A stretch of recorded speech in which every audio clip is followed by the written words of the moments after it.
Okay, last time we started with this, the part 2 of module 1. We're going to talk about financial markets, intermediaries, and instruments. Okay, our goal is to be able to finish this today. So if we're not able to finish all the slides, maybe I'll just send some brief explanation about the other slides, because we have to start already with module 2. Maybe compared to the other classes, they're already in module 2. And I think we have had enough discussion about this. Now, last time we were looking at the finance. Okay. Before we go there, let me just have a quick review of the VUCA environment, just to situate the fact that companies now are experiencing very difficult business environment. So let me copy this site. I'd like you to also on your own. There are other sites, guys, that talk about the VUCA. Okay, let me share this in the group chat.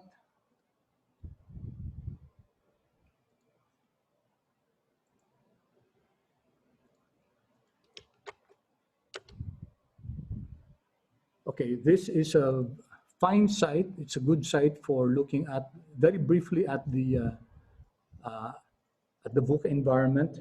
Okay, and it tells us how managers can deal with the VUCA environment. So we discussed this last time.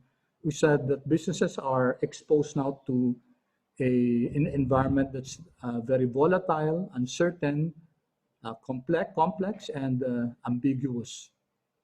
Okay, so we can learn about what volatility means. Okay, volatility means the rate of changes, transformations in the business environment is really dizzying. Ang bilis ng pagbabago ng environment, technology-wise, okay, also process-wise, ang bilis ng pagbabago, and companies who are not able to keep up with the change will fall by the wayside. Okay, chances are they would lose out in the industry for new markets, etc., and most probably they'll collapse, no? And they'll become bankrupt. So many companies have already experienced this because of the very volatile, very fast rate of change. Uncertainty means we're not clear about the present anymore. We don't know what will happen, what's happening. Okay, one is that there is a tendency for example, for markets to collapse, for markets to become one. Whereas before there were different markets, let's say this particular industry is separate from this particular industry. Now, in uncertainty, there is now the fusion of these markets into one. Okay, so that's a very, very difficult scenario for managers for a company to manage, no? Itong uncertainty. Okay, then you have complexity. Ang hirap na maintindihan, similar to uncertainty, multiple key decision factors, okay? And then ambiguity, lack of clarity about the meaning of an event. So you can read on this, guys, okay? I'll leave you guys to peruse over this. There are other websites that discuss this. Okay, perhaps it would be good to find an example. Okay, you have an example here. I don't know if you're familiar with Blockbuster. Okay, si Blockbuster dati nagpapahiram ng ano yan, guys, no? Nagpaparent siya ng mga videos. You might have still been very young at that time, or hindi pa kayo pinapanganak noon. So si Blockbuster nagpapahiram siya ng mga DVDs, mga CDs, ng mga VHS at saka mga Betamax. No? Ano nangyari, guys? What happened?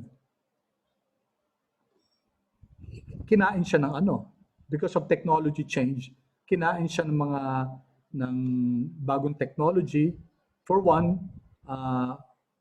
there were sites now that allows you for a subscription to watch videos.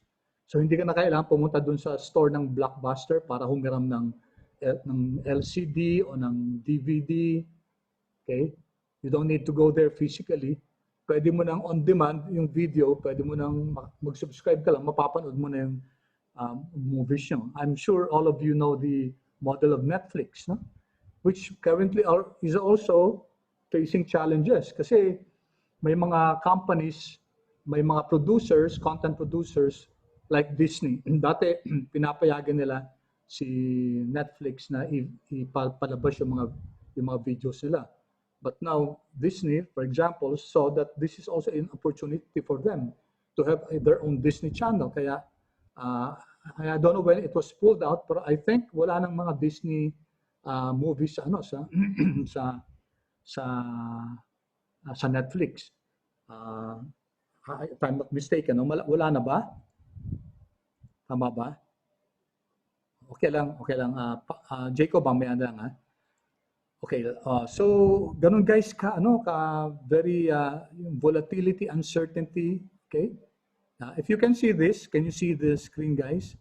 Makikita niyo yung growth rate ng ng Netflix. Okay, so you can see guys, 5-year comparison from 2007 up to 2010, wala, bumagsak na yung bumagsak na yung Netflix. Tapos kinain na ng Blockbuster, kinain na ng Netflix. Okay? So unless companies are able to really redefine themselves and come up with and keep pace with the technologies, okay? And pag ganyan guys, kasi kailangan niya ng mga innovative processes, innovative maybe equipment. So kakailangan talaga yung finance dyan. Finance has a major role as far as dealing with the VUCA environment is. Importanteng role ng finance yan. Okay, so I gave you the share guys, the link. You can of course look through this, and marami pang iba, no? I just gave you one. There are many other good sources of going through the VUCA. Tapos I mentioned last time yung di ba, yung VUCA 2.0, okay? I will not discuss that anymore. Ano yung VUCA 2.0 guys? Ano yung antidote for volatility? Well, nakalagay dito, it's vision. Uncertainty, it's more perspicacious decision making, which means understand really the market, and if possible, forecast, project the market.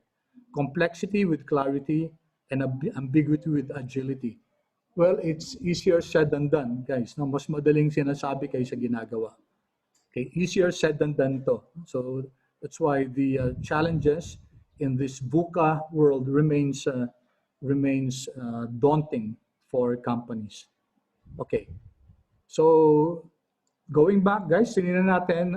Normally, ito yung isang hierarchy ng isang organization. Okay, so BOD, the firm is under the BOD in order to protect the interests of the shareholders. Then comes the highest officer of the professional managers, the CEO, then COO and CFO. Medyo lumang structure to guys. Ang mga structure ngayon, may sarili-sarili ng chief marketing officer, chief information officer, okay? Chief, of course, andun pa rin chief finance officer. So medyo especially for big companies and multinational companies, nakikita nila yung need to really have one chief for the marketing function, for the HR function, for the IT function, okay? So medyo nabago na tong organizational structure na to. Okay. All right. So let's first take a look at markets, financial markets. Sabi natin, simple lang naman yung definition of markets. It's a place where buyers and sellers meet. Huh? Let me just...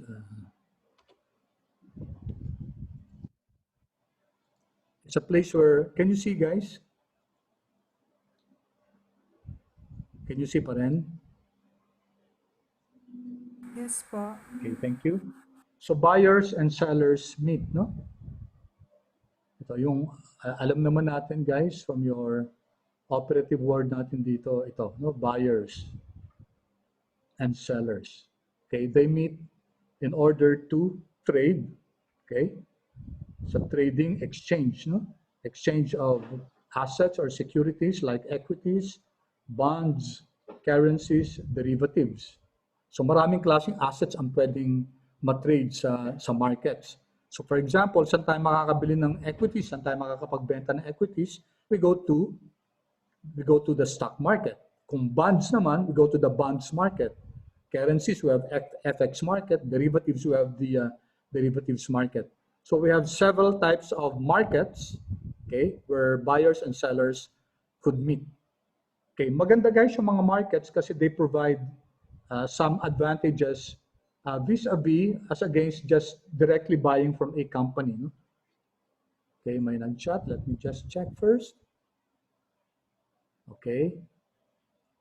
All right. So, meron tayong may regulations, yun ang importante. No?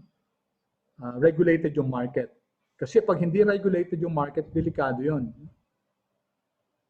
Okay, maganda to guys. May rules and regulations. So before your company, for example, can be listed in the Philippine Stock Exchange, may mga rules and regulations na dapat sundin. No? And that's also for the benefit of all the parties concerned. So whether you're a buyer or a seller, you know that the market will protect you. No? Tapos nababawasan din yung mga transactional cost and fees. Okay? Because of the economies of scale. Kasi kung maraming nagtatrade, and regulated yung mga fees, alam mo guys, hindi kayo madadaya kasi hindi pwedeng mag-charge ng exorbitant fees yung mga other parties. So let's take a look at sandali before I proceed. So may advantage talaga, no? Sabi dito, central nervous system ng isang economy yan. And because of the presence of information, okay, people or parties are able to come up with logical, rational decision-making as far as allocating resources are concerned and determining prices. So for example, gusto ko mag-invest sa ganitong stock, 100,000 yung pera ko, saan ko siya ilalagay? Ilang percentage ang ilalagay ko dito sa market na to o sa stock na to? Ilang percentage yung ilalagay ko sa stock na to? And that decision can be helped by having information. Okay? So very critical yung function ng markets, no? They offer liquidity. Ano ibig sabihin ng offer liquidity? May mga parties na kailangan ng pera. Okay? Saan sila makakakuha? Punta sila pwede sa bond market. Doon sila mag-i-issue ng bond, no? Okay, yung mga tao naman, yung mga other parties, may excess funds, so bibili sila ng bonds. Okay, so there's liquidity offered. Yung mga those that need funds, they can acquire funds from those who are net savers. So that's the beauty, that's the role of financial markets. Financial markets also communicate information. Ito yung sinasabi natin kanina. No? May full disclosure. Okay, for example, sa stock market, required yung mga companies na mag-disclose kung ano yung certain facts na relevant to the market. So bawal yung insider trading. Bawal yung ibibigay lang nilang information na to selected parties. Hindi pa pwede yun. Okay? Also, markets allow the parties to share in the risk. No? Yun ang kagandaan din ng market na to. Okay, for example, yung isang company kailangan ng pera, no? So magi-issue siya ng bonds. So usually mga companies hindi sila magi-issue ng bonds on their own, no? So kailangan nila mag-issue ng bonds, ibig sabihin mangungutang sila. Ang gagawin nila, pupunta sila sa intermediary. Sino yung mga intermediaries na to? Ito yung mga syndicates na gagawa ng bonds na mag-prepare ng bond issues for this company. Tapos sa kanila ibebenta sa market. Okay? So how is risk shared? So for example, ito 10% yung bonds na inaano niya. This one, okay, can buy these bonds at kunyari, no? At 8% and then pass it on to at a higher rate at 11% to the market. Okay, in other words, guys, since yung mga bond issuers, deal with intermediaries that are big companies usually, kunyari mga bangko yan. So the risk for them to issue directly to the market is minimized. Okay, kasi mas delikado na magdidil sila diretso sa market. Okay, kaysa kung intermediaries, okay, binili na ng intermediaries yung bond sa kanila. So okay na sila, no? Okay na sila. Ang problemahin na lang nila yung magbayad sa intermediaries. Okay? So it's these issuers could find it difficult to issue the bonds in the market in general. Okay? So this is concept of risk sharing sa market. So we have different types of markets: money market, capital market, securities. As to functions, we have primary and secondary markets. May papakita lang ako ng konti, guys. Okay? So for example, this is, saan na yun? Saan na yung Philippine Stock Exchange dito? Okay, if you go to the Philippine Stock Exchange, okay, ito yung Philippine Stock Exchange. Okay, the Philippine Stock Exchange is a market. It's a market where buyers and sellers meet to transact stocks, no? Shares of stocks. Okay, so if you go here, so maraming maraming information tayo makikita dito, no? Ano yung mga listing, no? Listing. Ano ba yung advantages ng magli-list yung company sa PSE? Ano yung application process, no? Okay, so these are very transparent to, no? Tapos nakalagay pa dito, guys, sino yung mga listed companies? Ito yung sinasabi ko sa inyo, guys, take a look at the listed companies sa PSE. Okay, ayan. Yan, to go, may grupo sa inyo na pumili ng to go, nakalista dyan, no? It's under transportation services. Okay, so you just can't list in the Philippine Stock Exchange. Merong mga may mga rules and regulations. Pag hindi ka if you don't, where's that? If you don't follow, guys, madidelist ka. Okay, saan na yun? Yung kanina, listing. So may mga delisted companies, ano? Under delisting, we have delisted companies. Okay, so let's see.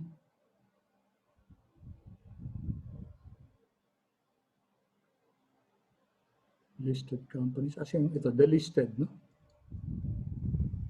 Ito yung mga tinanggal because of yan, no? Okay, mga tinanggal because of, for whatever reason, no? Delisted companies. Delisted from the official registry to present. Okay, for inquiries on companies that are not included in the list, you may send an email. So you can inquire from PSE. No? Tapos dito naman nakalagay kung bakit. No? For example, Pepsi Cola, ang ticker symbol niya PIP. Voluntary nag-delist siya, no? December 18, 2020. Okay, Ayala Corporation, Class B. Okay, it does not state here the reason. So different reasons, no? Ito involuntary delisting, ibig sabihin si ano mismo yung nag sa kanya, si PSE. Okay, so you can get a lot of information here. Meron tayong mga market information, okay? So you have also information about the companies themselves. Okay, so I will not go into that. I would that you explore this. So ito yung sinasabi natin ng function ng mga markets. Okay, so this one, okay, ito naman yung example, market information. I think, saan ko nakuha to? Yung sa, wait, sa, okay, market report, market information. I think I took a look at, ito yung mga guys, yung mga dividends to, no? Markets information. Okay. So daily foreign market report, may mga foreign quotes, etc. All right. So may information about dividends, which ito to. I got this, no? I got this from the PSE website. Okay, you can download this from PSE. Quarterly dividend report first quarter 2021. So these are the companies that issued dividends. Okay, yung ano guys, yung PSE divided into sectors. May financial sector, industrial sector, holding firms, property, services, mining. 1, 2, 3, 4, 5, 6. Ito yung 6 main sectors. Tapos merong another board, yung small, medium, and emerging. These are smaller companies. Tapos may ETF din. So all in all, 6 sectors, no? Plus another quote-unquote sector for small and medium companies. And you also have exchange-traded funds. We don't have time to discuss what are ETFs, no? But ETFs are indices that try to follow the market. Okay. All right. So, okay. Another example, guys, is ito. Ito naman, ito guys, futures market to.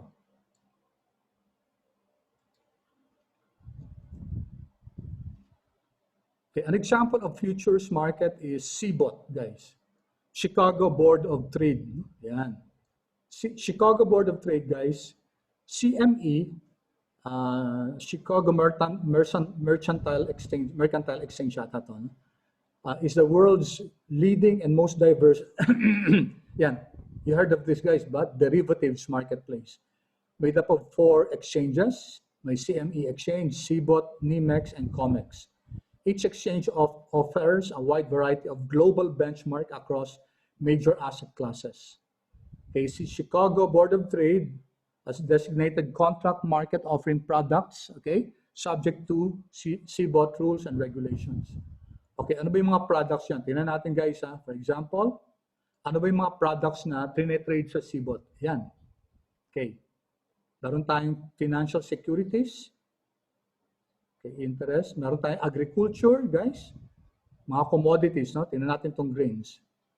For example, wheat. Yan. Wheat, corn. Okay. A corn futures. Naalala itong futures, guys. Merong oil seeds. Okay, so these commodities are being traded. May biofuels, may hogs pa dyan, may lumber, may fertilizer, etc. So many items, so many commodities, may fertilizer that are being traded in this market. So just to give you an example, guys, no? So marami tayong klase ng markets. Example, cocoa, ito, no? Doon din galing to, guys. So meron tayong cattle and hogs. Okay, meron tayong cocoa, sugar, sa CBOT galing to, no? Okay, so I just wanted to show this to you. Tapos for you to trade here, kailangan, again, also full disclosure, no? Kailangan, ito, tinan nyo, di ba? How do I know, guys, this is futures? Kasi ito, binibili mo for delivery on September 2021. Future to, future delivery. Merong delivery at December 2021, delivery at March 2022, etc. Okay, delivery even after 2 years pa, almost 2 years. Okay, so this is what I mentioned to you, yung futures market. Okay? All right, so balikan natin to. Those are just examples of different markets. Okay? So, basically, guys, tatlong players. Meron tayong borrowers, meron tayong savers, and in between, pwede tayong may mga intermediaries. Okay? Okay, the function, as I mentioned to you, para mag-meet yung borrowers at saka spenders. No? Okay, tapos, ang advantage ng financial markets, it improves economic efficiency. Okay, it's a place where these buyers and sellers meet. Now, dalawang klaseng financing, guys, meron tayong direct financing at saka indirect financing. Both have their own advantages and disadvantages. Pag direct financing, guys, ang disadvantage ito, mas mataas yung transactional cost nito at saka information cost. Pag indirect finance, mas maganda to, mas efficient kasi ito eh. Okay, because here, 3 parties are involved here. The borrowers, the lenders, and a third party. Tapos usually yung third party na yan, maraming information yan. No? So the borrowers or the lenders can take advantage of the know-how, okay, of the market knowledge of the intermediaries. Okay? Sa direct finance, guys, diretso. Kunyari, example of the direct finance, no? A certain company or a household will buy treasury bills. Okay, treasury bills using a broker. Okay, yung pagbili ng treasury bills, no? Kunyari, 91-day treasury bills through the broker. Okay, so kung ano yung terms dun sa treasury bill na yun din yung makukuha ng saver or investor, no? Babayaran nga lang yan si broker for his services. Okay? Yung indirect finance, guys, iba, no? Iba. Mas involved yung intermediary sa transaction na to. That's why mas malaki syempre yung fees kapag intermediaries kasi mas maraming gagawin yung intermediaries. As I mentioned to you, for example, si Meralco manghihiram ng 1 billion. Paano niya gagawin yon? No? So he could hire the services of finance companies called intermediaries. Sila mismo ang gagawa ng tutulungan nila si Meralco para ng bonds, mag-prepare. Tapos yung iba sila din yung bibili, yung intermediary din ang bibili. Okay? Tapos si intermediary ngayon ang magbebenta. Magbebenta ngayon sa market. Now, pwedeng ang pagbili ng intermediary, pwedeng pagbinili niya, sa kanya na yung investment na yun. Wala nang problema si Meralco. So, ibebenta na lang niya. Pwede rin namang ang bibili ni hindi bibili ni intermediary, best effort sila ibebenta sa market. Tapos kung anong matira, ibabalik nila sa Meralco. So may mga ganong arrangement. So medyo hindi siya ganong kasimple, but intermediaries really know what they're doing. So nagbe-benefit, guys, yung mga companies who engage their services. Okay. So ito, guys, yung sinasabi natin kanina, direct finance and indirect finance. Pag indirect finance, kailangan ng financial intermediaries. We need financial institutions, other institutions, no? Credit institutions. Sa direct finance, diretso lang sa money market at saka capital markets. Okay? But you have the two parties here, the net lenders and the net spenders, net borrowers. Okay? So this is another way to look at it. This is what we call the cash, the money flow, the funds flow. Okay? So ito, pinapakita lang, for example, ito yung lenders, ito yung borrowers.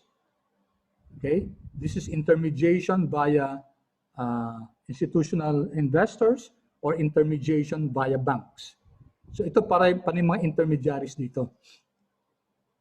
So makikita natin dito, guys, na pag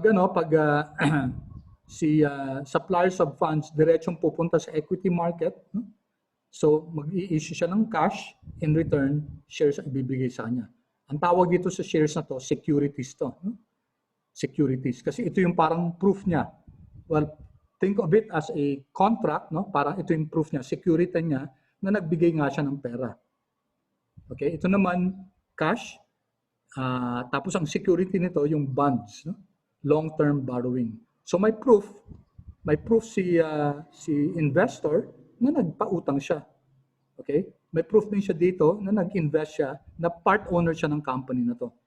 Dito may din siya, money market, guys, naalala nyo to, this short term lang, no? Example, si company, private company, guys, okay, manghihiram, short term lang, kunyari 180 days, payable in 180 days, mag-i-issue siya ng CP, no? Lower interest to, guys, kasi lower risk to. Okay, pag government naman, guys, treasury bills, no?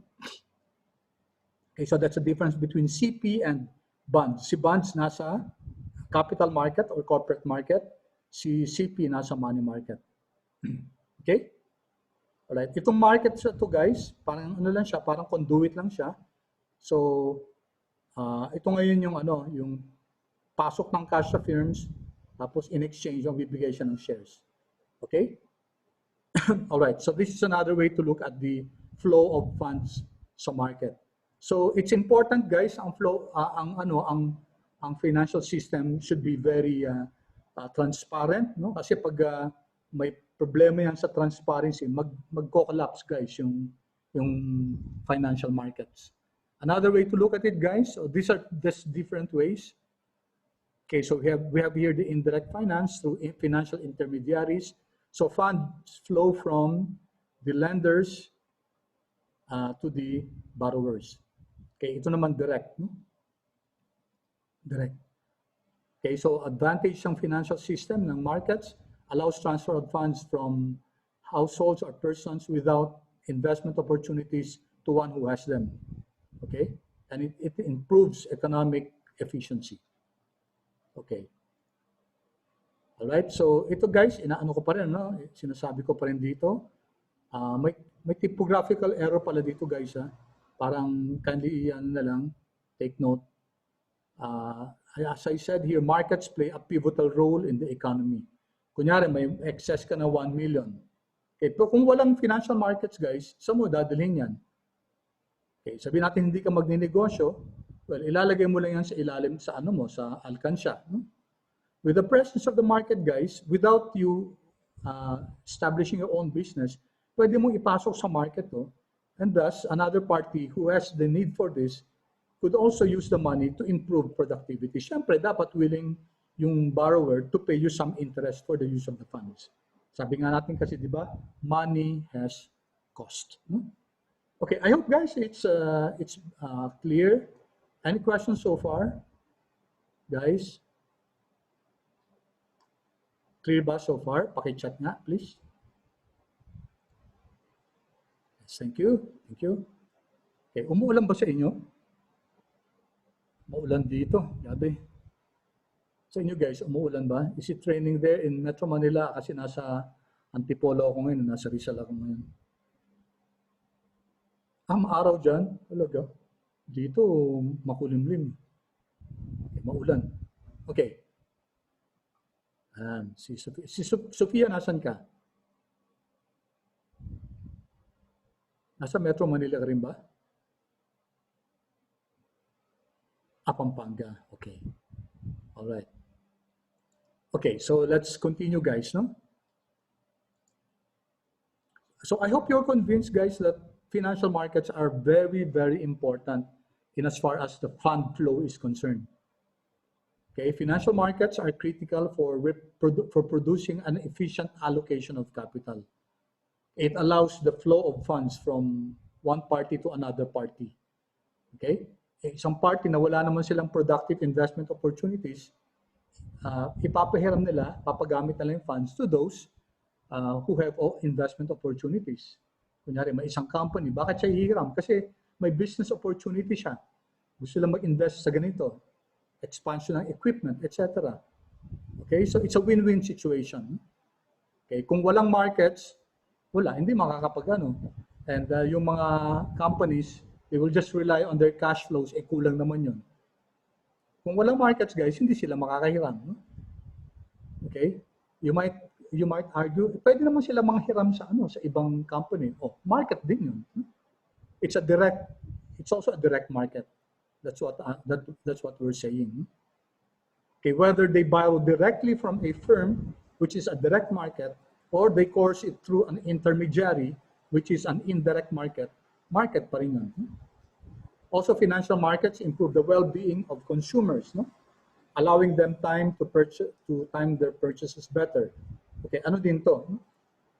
Meron tayong tinatawag na credits, no? Okay, so those for example, may kailangan kang bilhin na consumer goods. Wala ka pang cash. Okay, kailangan mo na ngayon. Okay, simple example lang, kailangan natin ng gamot, no? Tapos wala kang cash. Okay, you can use your credit card, for example lang. No? And then you purchase the item on credit. Okay, that's also part of the market, guys, no?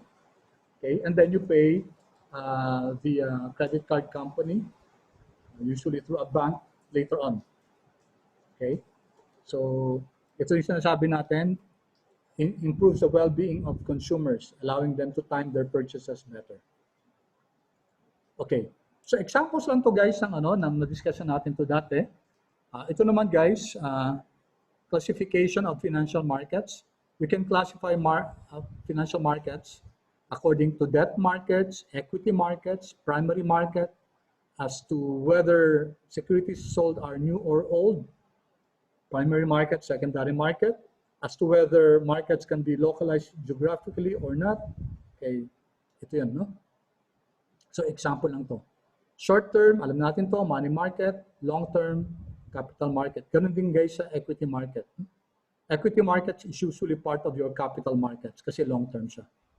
Okay, as to whether securities are sold are new. Pag new guys, ang tawag dyan, primary market. Kapag old na siya, okay, secondary market. Pag new security issues sold to initial buyers, they are nasa primary market yan. Okay? And then kapag old naman, through the stock exchange na to, secondary market. Okay? Localized geographically, ang tawag natin dyan, exchanges. For example, yung PSE, that's an exchange, localized geographically yan.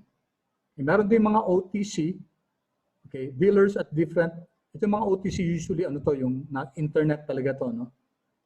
Online to. Example of this is NASDAQ. Okay?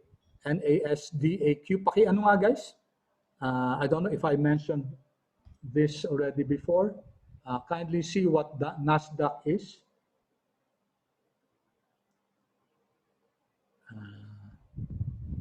Nasaan na yung aking digital pen?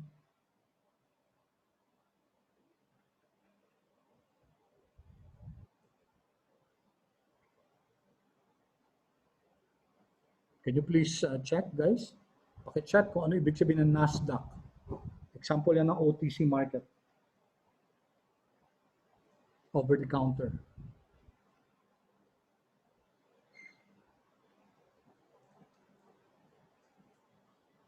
Anyone, guys?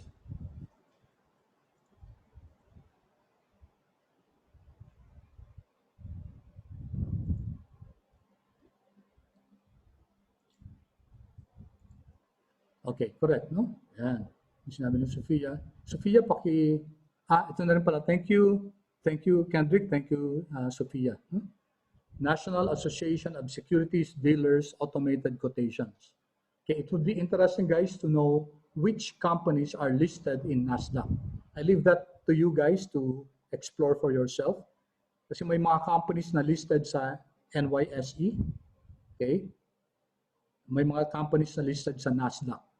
National Association of Securities Dealers Automated Quotations.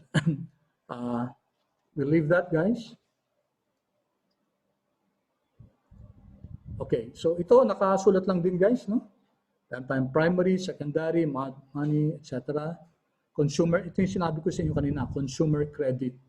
Ito yung gumagamit, for example, ng credit cards, no? No. May question dito si Kendrick. Kendrick, paki-post yung question mo. Kendrick, good question. Kindly share your question. Okay, ang question ni, ang NYSB ba, New York Company? Hindi. In fact, guys, PLDT. No? Check natin sa internet. PLDT, guys. Saan nakalist sa PLDT? PLDT lang yung Philippine company na listed sa US.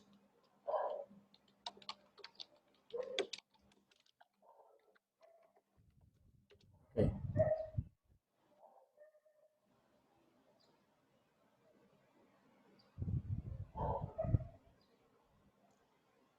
Ito guys, Philippines, New York Stock Quote.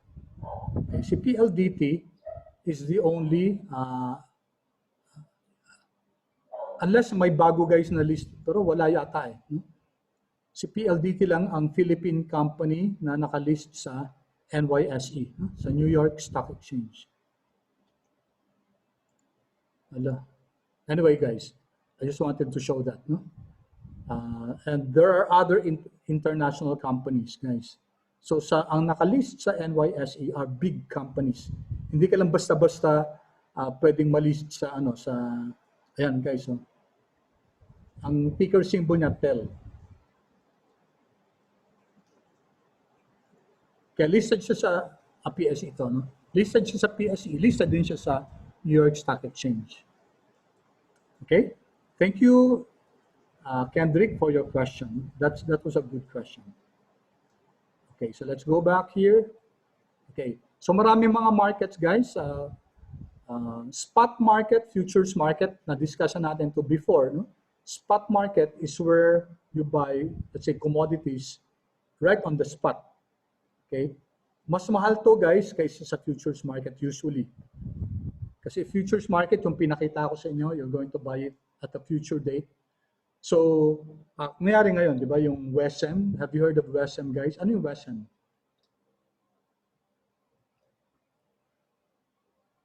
Anyone, guys? WESM. W-E-S-E-M.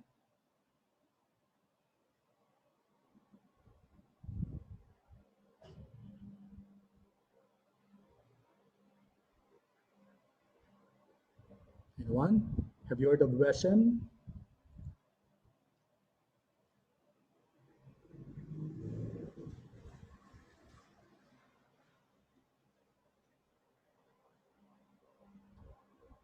Any chat, guys? WESM. W-E-S-E-M. Okay, example yun ng spot market sa atin. No?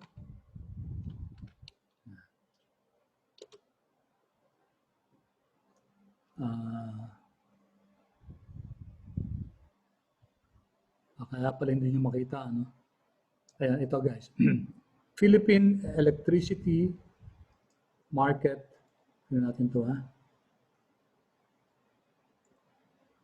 I just wanted to give you an example of a spot market.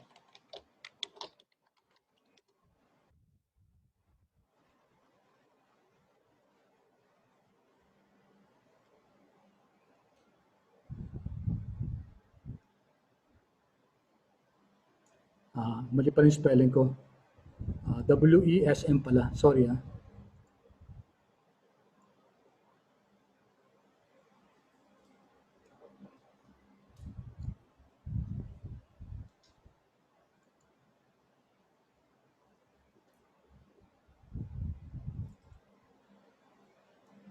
Okay, ito guys, kunyari itong market na to, Philippine Electricity Market Corporation.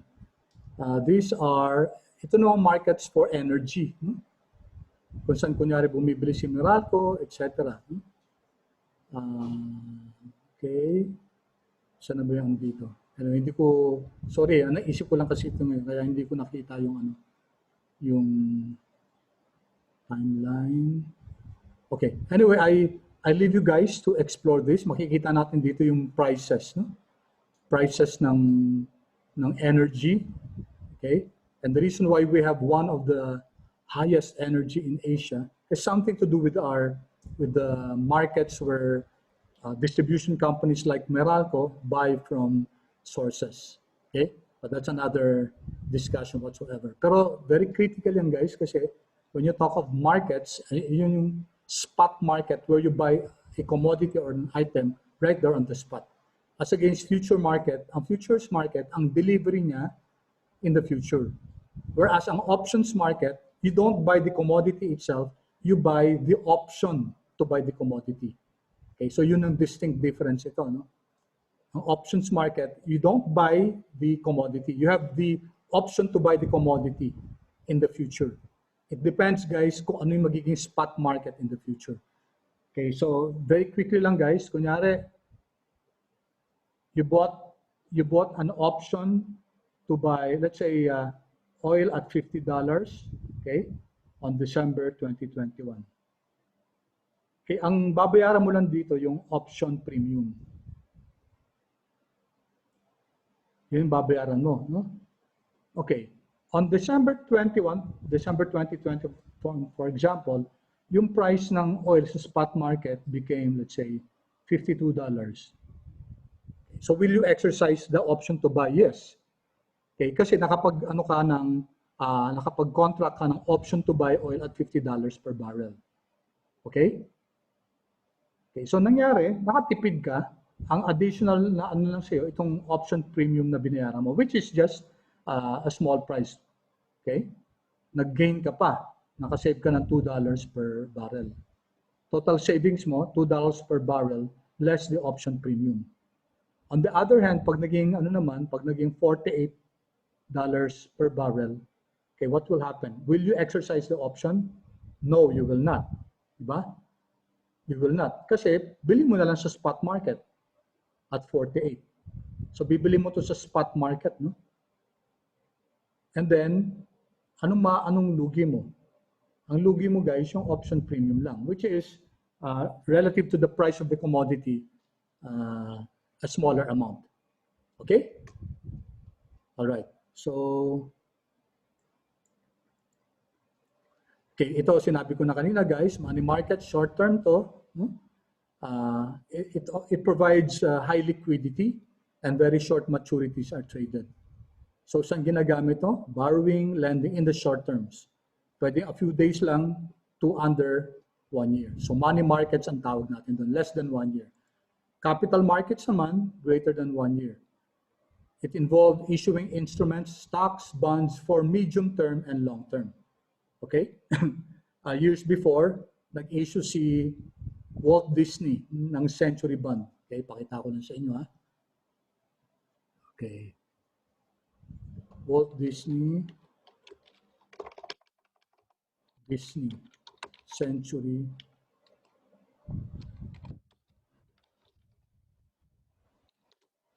Okay, marami pang ibang companies yan, guys. No? Why do companies issue 100-year bonds? Disney company goes a distance yan. No? Okay? Nag-issue sila kailan to 1993, guys. So payable up to 2093. Okay? 7.55% in annual interest, with the principal to be repaid in the year 2093. Okay? So, maaaring tanongin mo, sino hihiram yan, guys? Sino magpapa-invest yan? Sino? Of course, malamang hindi individuals, guys. No? Kasi wala namang mabubuhay ng 100 years unless blessed yung taong yun. No? But these are, of course, corporate. So this is an example, guys, of a transaction that's very, very long, 100 years. Okay, so I just leave you to LA times to, no? Written in 1993. Okay. And siguro, hanapin nyo lang, guys, sa hanapin nyo lang sa internet, or I'll just leave it in the chat box for you to read about it. Maganda rin, guys, na we are exposed to things like this. No? Ayan. Century bond kung tawagin. No? So that's the Disney bond.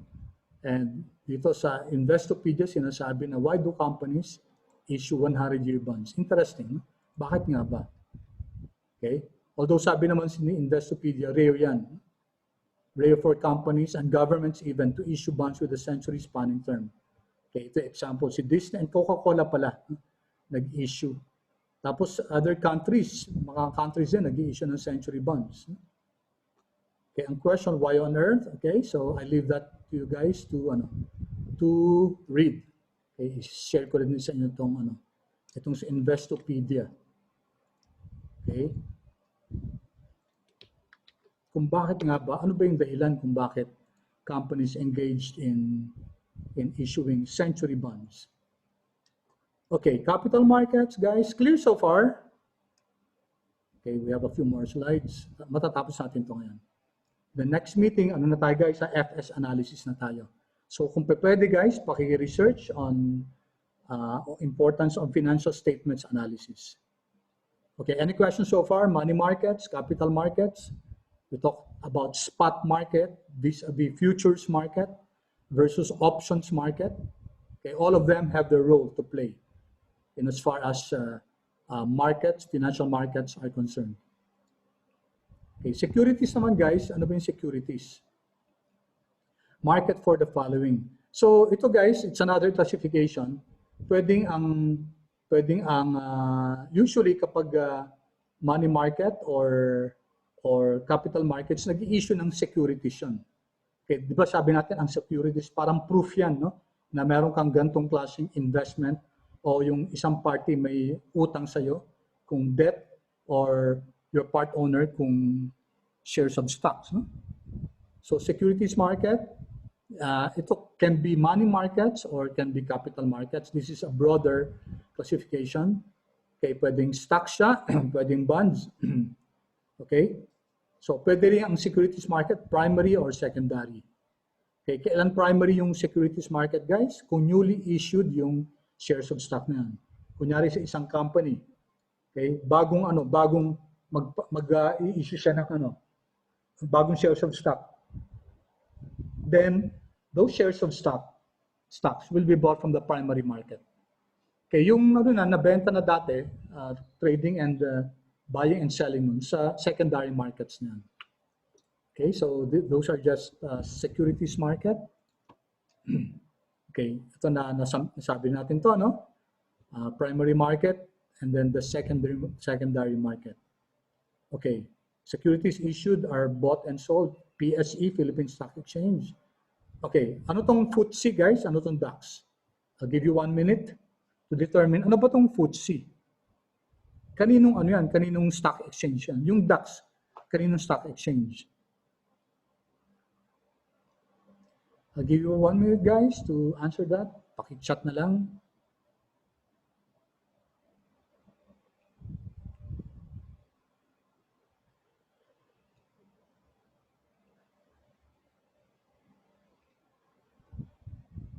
Anyone, please? FTSE and DAX.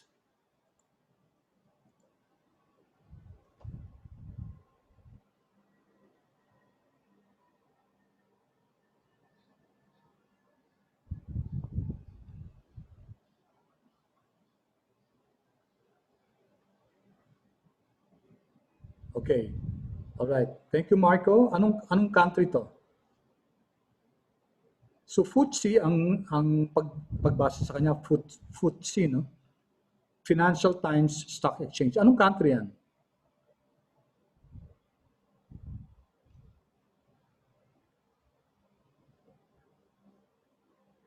So saan siya based, guys? yeah, correct. So UK yan, ano? Thank you, Marco. It's UK. Ang PSE naman, Philippines. So bawat country meron silang mga stock exchanges. So ang stock exchange ng UK is FTSE. Ang stock exchange, yung DAX kanino? Iba. Sorry, Marco. Iba yung data analysis expressions, no?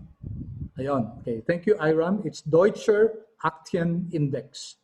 German to. German. So, ang French, meron din silang sige nga, guys, ano yung stock in exchange ng France?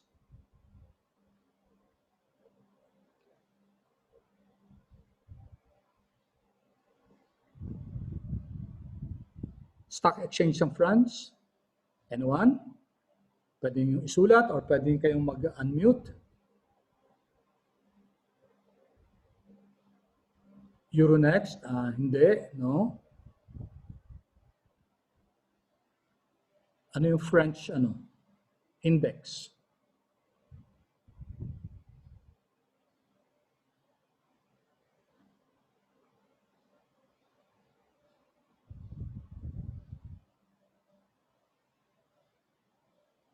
Ano yung French Stock Exchange Index?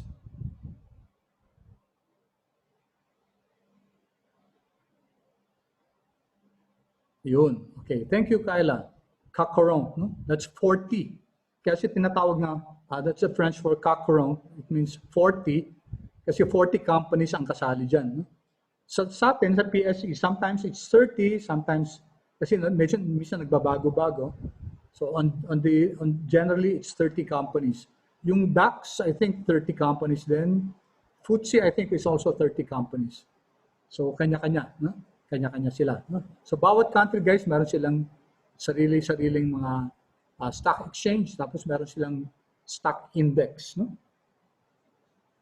Yung stock index, katulad sa atin yung PSE, Philippine Stock Exchange Index, ito yung representative, 28 companies yata ngayon, or 30 companies, representing the whole Philippine Stock Exchange. Okay? So, of course, sa US, NYSE, tapos yung NASDAQ din, okay, it's an OTC, over the counter. Okay, so let's move on, guys. Okay, Now, anong purpose na ng secondary market? Okay, kunyari guys, meron akong Jollibee, no? May Jollibee share ako, tapos gusto ko magbenta ng yung ilang a portion of my shares. So, ibebenta ko siya sa stock exchange, sa secondary market. Tapos, may ibang bibili. Hindi ko alam kung sino bumibili. No? Pero sa market nga, may buyers and sellers, and I don't know who's buying, who bought my shares of stock. Secondary market yun.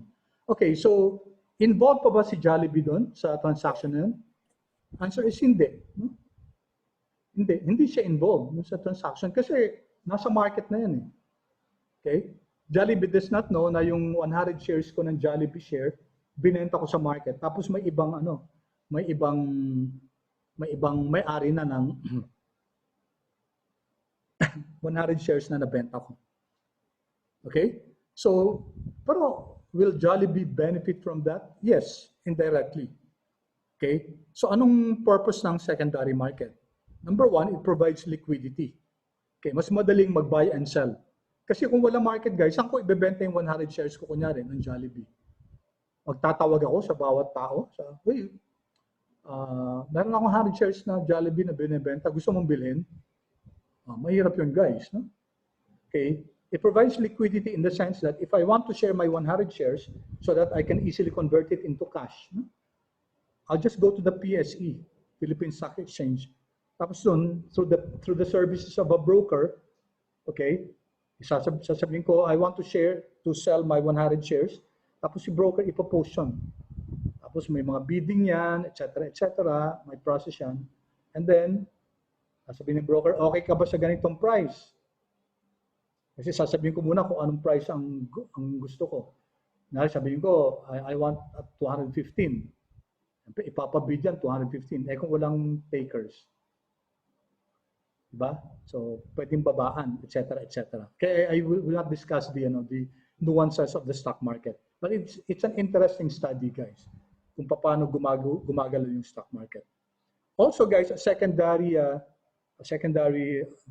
advantage, a benefit of the secondary market is that it can establish a price for the securities. Okay?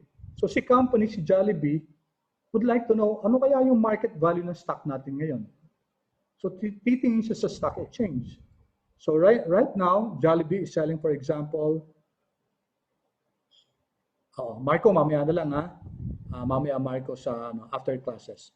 Okay, so si Jollibee, so it will be guided kung ano yung market value niya ngayon. Importante sa sa company itself. Although Jollibee does not benefit from the transaction, diba? I hope you understand that, guys, no? Yung Jollibee share na binenta ko sa stock market, tapos binili ng ibang tao, hindi nag-benefit si Jollibee doon. Okay? Kasi wala na naman siyang pakialam doon sa transaction doon sa secondary market. Okay? Kung primary market yan, may pakialam si Jollibee kasi nag-issue siya ng bagong shares of stock. Okay? Tapos may mga bumili, yun, direct sa kanya yung cash pupunta. Okay? I hope you got that, guys. That's the difference between the primary market and the secondary market. Secondary market, may shares ako ng Jollibee, ibebenta ko ngayon sa stock market, sa Philippine Stock Exchange, tapos may bibili. Jollibee does not stand to benefit from that transaction. Where does Jollibee stand to benefit? Okay? From sa information, sa law of supply and demand, no? Doon sa malalaman ni Jollibee for valuation purposes, magkano na yung market value ng stock natin. Okay? So that's where the stock market comes into play. Doon yung gamit ng stock market. Okay? Clear so far, guys? Paki-chat nga kung clear.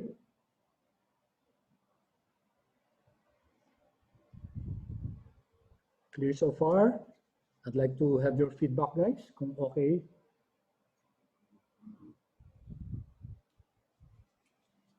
Okay, thank you. Okay, good. Thank you. Thank you, guys. Okay, a few more slides and then we'll call it a day. I'm sure matatapos natin ito. No? Kung hindi natin matapos, guys, I'll leave you to read the other parts of the session, no, sa slides. Okay, instruments naman, na-discuss natin to, no? Instruments like bonds, like stocks, no? Written legal obligation yan of one party to transfer something of value, usually money, or in the form of certificate of ownership. Okay, that can be traded to another party at some future date under specific conditions. Securities, stocks, shares of stocks, okay? Bonds, commercial papers. Yun lang naman guys ang ibig sabihin ng ng financial instruments, no? Okay, anong proof ng investor na na may shares of stock siya. Okay? By the way guys, sabi ko nga kanina, I think na-mention ko na you can only trade stocks through a broker. Okay? Yung mga brokers, licensed yan. Licensed stockbroker yan. They have to go through examinations, they have to go through processes, training, examinations for them to be licensed stockbroker. Parang kunyari, real estate, no? You cannot just sell real estate. Kailangan license ka. Ganun din ng stocks, guys, no? You cannot be ganun din sa FX. May mga licensing yan in order to protect the market, no? Kasi hindi pa pwedeng basta-basta lang kung sino-sino. Kasi napipenalize din guys yung mga stockbrokers if they violate rules. Paano kung hindi nila alam yung mga rules and regulations? They can never transact, no? Otherwise, panay siguro mga penalty nila. Okay? So in any transaction, guys, kailangan may security, no? Kailangan may proof. Okay, so it's a written legal obligation. Okay, so let's go here. Okay, we now go to the last, guys, yung intermediaries. Financial institutions or intermediaries. Ano ba yung mga intermediaries? They're corporations that provide services, are intermediaries of financial markets. So ito dito na papasok guys yung indirect financing. Kasi sa direct financing, diretso yung investor dun sa borrower, for example.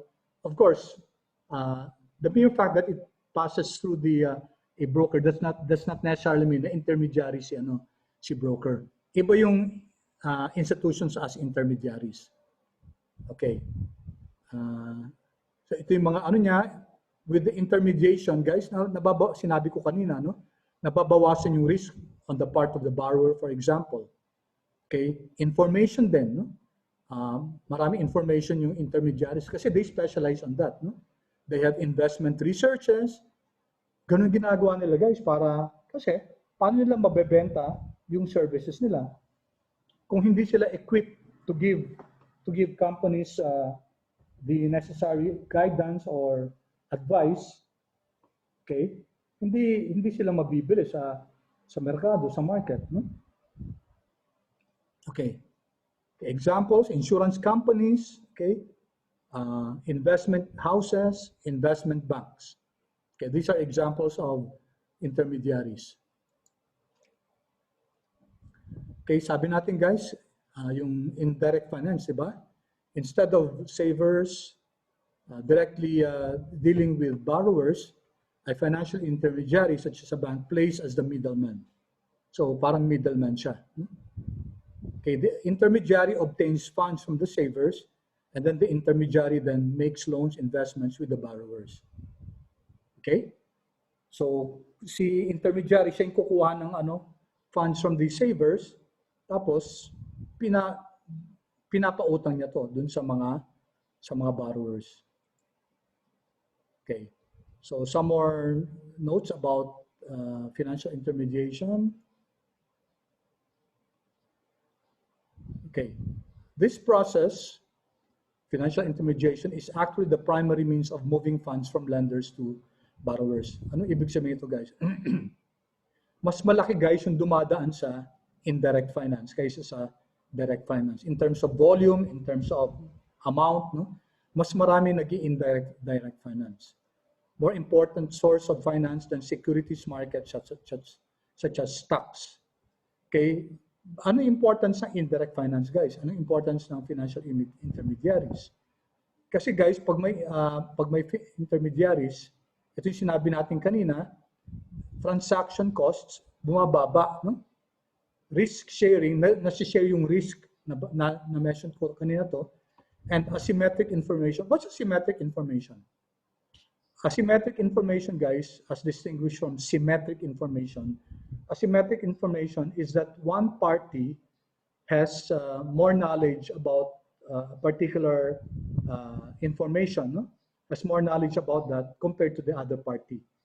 Okay, so the presence of asymmetric information. So yung mga intermediaries, sabihin natin, because of their researches, mas marami silang nalalaman, mas marami silang natutunan, mas marami silang nadidiscover. Okay? So with that, guys, they're armed with more know-how, with more knowledge. Okay? With the presence of asymmetric information, they can share this with their potential customers, potential clients. Okay? So bumababa, guys, yung purpose ng intermediaries, nare-reduce yung transaction cost. Okay? There's risk sharing, and the presence of asymmetric information allows other parties to share in the knowledge gained by intermediaries. Okay, financial intermediaries makes profit by reducing transaction cost by developing expertise. Ito, guys, sinasabi natin, expertise. Alam nila yung markets, alam nila yung mga possibilities kasi inaaral nila. No? They spend time, they spend money researching. Okay? And also, kung maraming umaano sa kanila, pumupunta sa kanila, they're able to lower down the costs. Kasi economies of scale. No?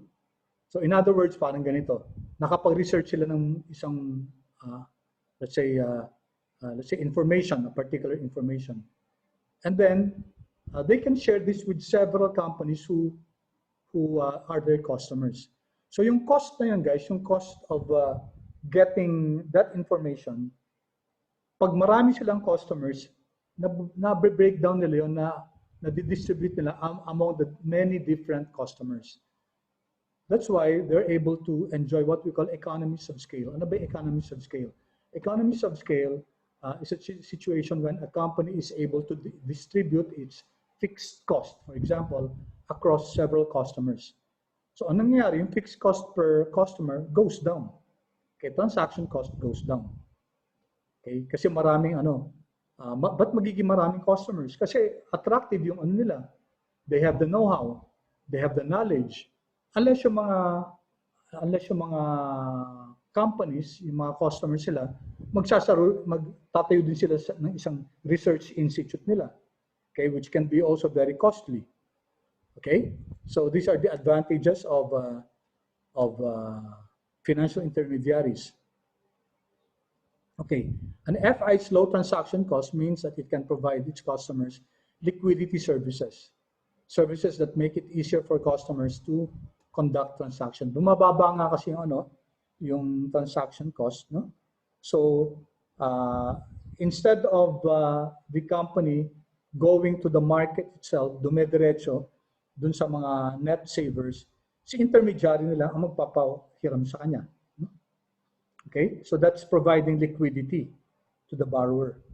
Okay, depositors can earn interest on checking and savings account and yet still convert them into goods and services whenever necessary. Okay, so I'll skip the details. Matatapos na tayo. Just a few more slides. The rest are, may questions ba kayo, guys? Okay, the next slides are simply ano ba yung mga advantages ng sa financial markets ng financial intermediation. Ito, bumalik na naman tayo dito, low transaction cost. Okay? They can help reduce the exposure of investors to risks through a process known as risk sharing. Ito yung sinasabi natin. FIs create and sell assets with lesser risk to one party in order to buy assets with greater risk from another party. Okay, so ito yung tinatawag natin sa risk sharing. So bibili sila ng asset from another party, tapos pwede nilang i-sell off dun sa other party with lesser risk. Okay, so this, ang process na to, wherein they buy assets with great amount of risk and sell it to another party with lesser risk, ang tawag doon, asset transformation. Okay? Because in a sense, risky assets are turned into safer assets for investors. Interesting, guys, itong asset transformation. You can, unfortunately, guys, we don't have time to, I don't have time to give more examples about this. Okay, ito din, information, guys, no? Okay, help by providing the means for individuals and businesses to diversify their asset holdings. Makakapagbigay ng advising services yung mga intermediaries. Okay, here's one that I said, guys, a while ago. Itong asymmetric information, no? Ano yung asymmetric information? One party lacks crucial information about another party, okay, which may impact decision making. Okay, in asymmetric, okay, so rinidefine ko rin to, no? Asymmetric information, also called information failure. One party to a transaction has greater material knowledge than the other party. Okay, rini-word ko lang. Ano tong adverse selection? Refers generally to a situation in which sellers have information that buyers do not have, or vice versa, about some aspect of product quality. Okay. So, adverse selection. Ano daw yun? So, si seller, may information siya which the buyer does not know. Okay? So, it's a situation when the sellers have information that buyers do not have. So, pag binenta yung product na hindi alam ng ano, na at a disadvantage, guys, yung ano, yung at a disadvantage yung buyer. Vice versa din yan, ha? Vice versa din. It can go either way. Okay, so next slide, guys. Okay, these are just examples of financial intermediaries. Okay, you have commercial banks, investment banks, and financial services corporations. Okay, in the last slides, I'll just give examples, guys. You know commercial banks, no? Commercial banks could be considered as financial intermediaries depende dun sa product na pinoprovide nila, no? BPI, Metrobank, BDO, yung mga top banks natin. Okay, these are the traditional department stores. Look at commercial banks as department stores of finance because they serve different types of products, okay? And they serve a variety of savers and borrowers. Okay, then we have so maraming klaseng ano guys, maraming klaseng intermediaries. You have investment banks, okay? They're also called underwriters. Example nito, guys. So, example, let's say si Globe, kailangan niya ng 10 billion for each project. Now, hindi kaya ng isang ano yan, ng isang bangko, no? Hindi sila sabihin natin hindi kayang i-provide ng isang bangko yan. So, instead of going to the bank, it will go to an investment bank. So, si investment bank, ang gagawin yan, it will try to manage this loan offering of Globe, yung 100 billion. So ang gagawin po niyan, magsi-syndicate siya. Ang syndicated, ibig sabihin guys, magtatawag siya ng ibang may 100 billion loan, you might want to share in this. Yun ang service na pinoprovide ng mga investment banks in order to make it possible for Globe to borrow yung 100 billion na yan. Okay, of course, may mga nitty-gritty transactions. Pero ito si investment banks, no? They're the ones who help the firm raise capital. Okay, and they're called underwriters. Kasi they write the transaction on behalf of the company. Okay? So ito, just some functions. It helps corporations design securities with features that are currently attractive to investors. Okay, so ang ginagawa din nila ng investment bank, sila yung bibili ng securities. Tapos sila yung magbebenta sa iba. Okay, so sigurado yung company na binili kasi ni investment bank. Okay, binili ng investment bank, tapos bahala na si investment bank na ibenta yan sa market. Okay, so na-solve yung problem ni company, ni borrower, na-solve yung problem niya kung paano siya hihiram ng ganyang amount. So, inako na ni investment bank, tapos si investment bank na ang mag-distribute ng security. Of course, syempre may kikita si investment bank din dyan. Okay? He will be the one to resell to the savers. Okay, so yun yung role guys ng intermediary.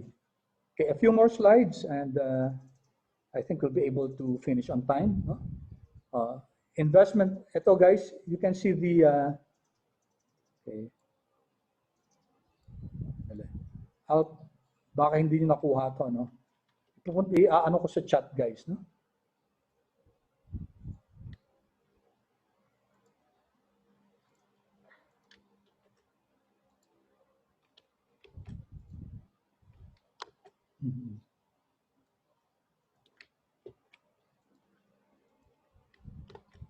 Ayaw ah.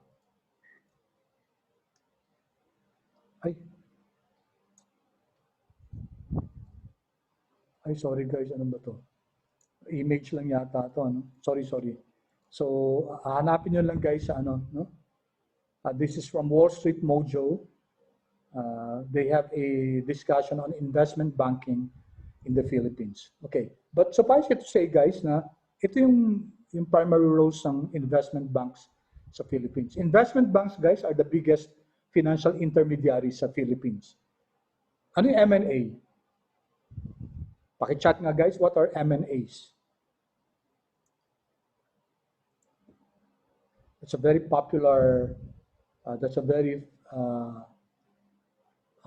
very important function of investment banks, M&As.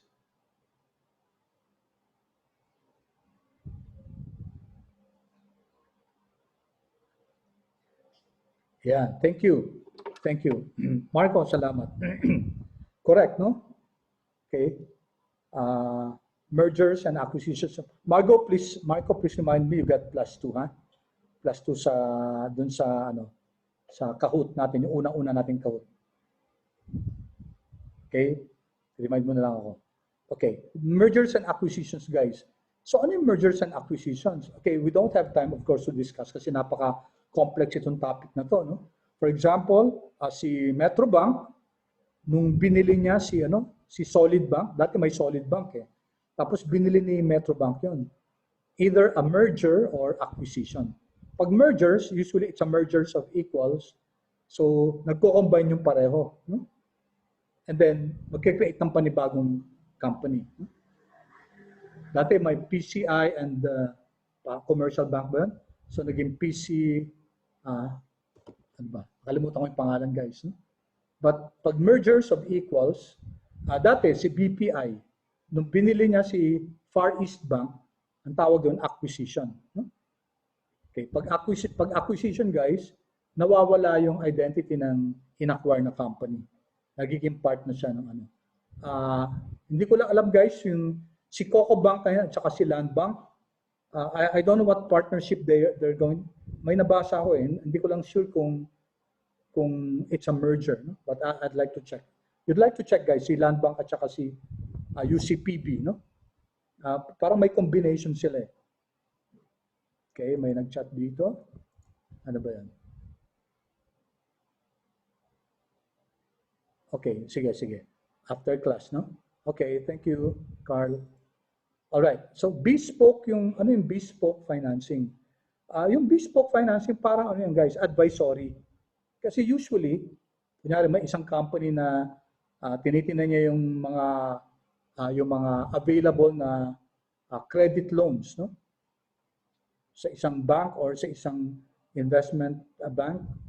Tapos, hindi fit sa kanya yung ganong klaseng terms. So, pwede siyang magkaroon ng bespoke financing.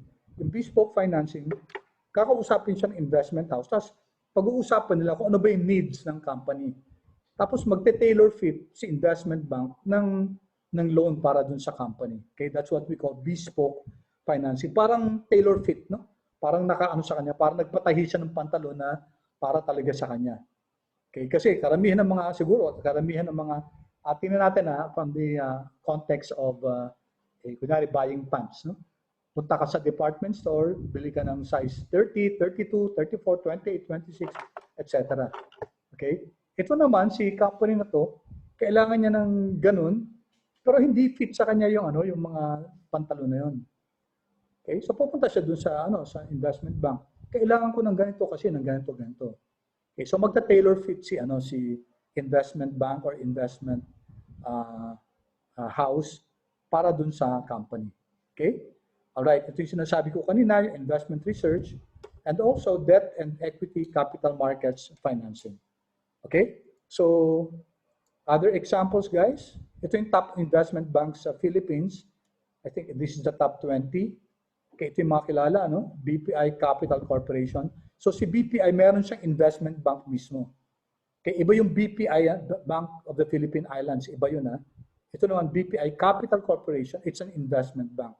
Ganun din si First Metro Bank to, no? FMIC, First Metro Investment Bank. PNB, meron din siyang PNB Capital Investment Corporation. Okay, ito, SB, ano ba to? Solomon Smith and Barney yata to, Capital Investment Corporation.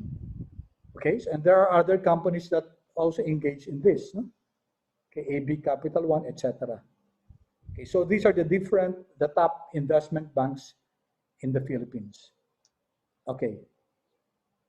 Lastly, another function of financial intermediaries are, hindi pala, sorry. Another example of financial intermediaries are financial services corporations. Okay, these are large conglomerates that combine many different financial institutions within a single corporation. Example, guys, ito, si Citigroup. Okay? Si Citigroup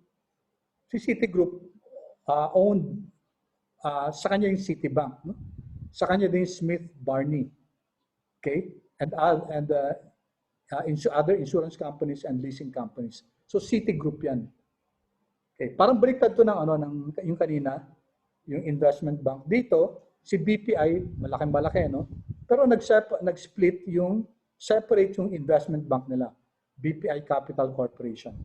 Dito naman, imagine BPI Capital, tapos iba pang companies ni BPI sa financing, and then they'll create, let's say, BPI Group. Parang ganun yung ano. Ang tawag doon, guys, ito, Financial Services Corporations, large conglomerates to.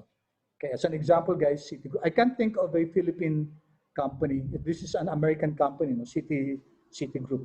So Citibank in itself is a very big company. Tapos Smith Barney, ganun. The investment bank naman, si Smith Barney. Okay? So, in one umbrella, yung Citigroup, okay, so they created a company called Citigroup, which is the umbrella of Citibank, Smith Barney, etc. Okay? All right, guys, that ends our discussion on financial institutions, financial markets, financial instruments, financial intermediaries. I hope you learned something, guys, today. Okay, okay ba, guys? Natuto ba tayo kahit papano ngayon? Paki-chat naman, please, para if you have questions, eksakto yung ano natin, natapos yung discussion. Okay. All right, thank you. Okay. So next meeting, guys, ano na tayo, FS analysis. Okay, we might have an activity. Okay. I don't know if it's individual or group. Okay, hindi ko pa alam, pero malamang yan, guys. Surprise activity tayo. Ibig sabihin, may bonus points na activity tayo. So, in case gusto niyo maghanda, guys, take a look at the ratios, review the financial statements, yung income statement, balance sheet, statement of cash flows, kasi magtatanong tayo doon as an activity. Okay? So, all right. Thank you so much and have a nice day, guys. Maraming salamat and keep safe. Prayers for you and your family that you're all safe. Thank you, guys. Thank you so much. Thank you, sir. Thank you. Thank you, sir. Ingat kayo lagi, Okay. Thank Sige. you, sir. Salamat. Okay. Thank you, sir. Salamat. Okay, yung attendance, guys, yung magpapacheck na attendance, tapos yung isang group yata may tanong. Yes po, sir. Group 8 po kami, sir. Group 8, oo. Sa inyo yung PAL at saka ano? Tapos yung Cebu Pacific po. Oo, palitan nyo, mahirapan kayo nun. Yes, sir. Question po namin. What did you mean po by overwhelming, sir? Yung accounts nila, Ah, nakuha nyo na ba yung FS nila? tinignan ko naman po, sir. Parang normal pa rin naman po, sir. Yung number lang po ba yung Hindi. overwhelming, sir? Baka abbreviated yung Baka nakita mo yung parang summarize in lang. millions, ganun. Hindi. Hindi siya exact na number talaga, ganun, sir. O baka summarize siya. Kunyari, operating expense. Hindi niya ina-identify yung mga different types of operating expense. Dapat ang titinan nyo yung audited financial statements. Sir, saan po ba ma-access yun, sir? Akala ko po sa PSE lang po siya. Yung sa PSC baka nakalagay diyan yung sa baka you will have to find the usually inaano nila yan yung sa company mismo. Chances are pino-post nila. Yes. Chances are inaano nila, pino-post nila. So pag maghanap po kami, dapat po sa mismong site po. Oh, of course, hindi lang sa PSE kasi baka sa PSE baka nakalagay lang yung baka nakalagay lang diyan yung parang yung summarized version. Sir, what if Nestle and Coca-Cola po, sir, yung sinelect namin na pamalit? So tingin po namin may competitors ba sila? yes po, beverage po silang dalawa. Nestle and Coca-Cola. Sige. Dapat ma-justify niyo na sila, direct competitors. Kung direct competitors sila, then okay. No problem. Okay, sir. May limit po ba, sir? Like, dapat po ba Philippines only, sir? Mahirapan kasi kayo kung international. Kasi unang-una, international in dollars yan. Paano po, sir, kung same currency naman po sila, tulad po ng Samsung and Apple po, ganun. Sila po kasi may sarili po silang Samsung Philippines ba? Need talaga Philippines. So. Oo, dapat Philippines. Bawal po ba, sir, parang, hindi, magulo din pala. Mahirap market. Pag i-discuss yung industry, dapat industry, unless Samsung Philippines lang talaga, I'm not sure kung meron, no? Sige po, sir. Okay? Sige po, sir. Alright. So, para po sa financial statements po, sir, ano po yung need namin, sir? Balance sheet and income statement lang po ba? Cash flows. Po? Pati statement of cash flows. Cash. So, tatlo po. Balance, income, cash flows. Yes. Okay. Thank you, sir. Okay? Alright. Sige. Thank you. Thank you, sir. Thank you. Okay. Pagpapacheck na attendance, meron? Wala na po yan. Wala na. Kanina parang may nag-chat sa akin. Sige po, sir. Sige. Thank you. Next meeting po ba, sir? Can you check na lang din po if okay na po yung company na na-select po? Sure. Okay. So, Thank you, sir. i-PM mo ako kung nakapag-post na kayo. I-PM mo ako para yes po, sir. Through Canvas inbox na lang po namin notify po. Oo. Thank you, sir. Okay. Sige.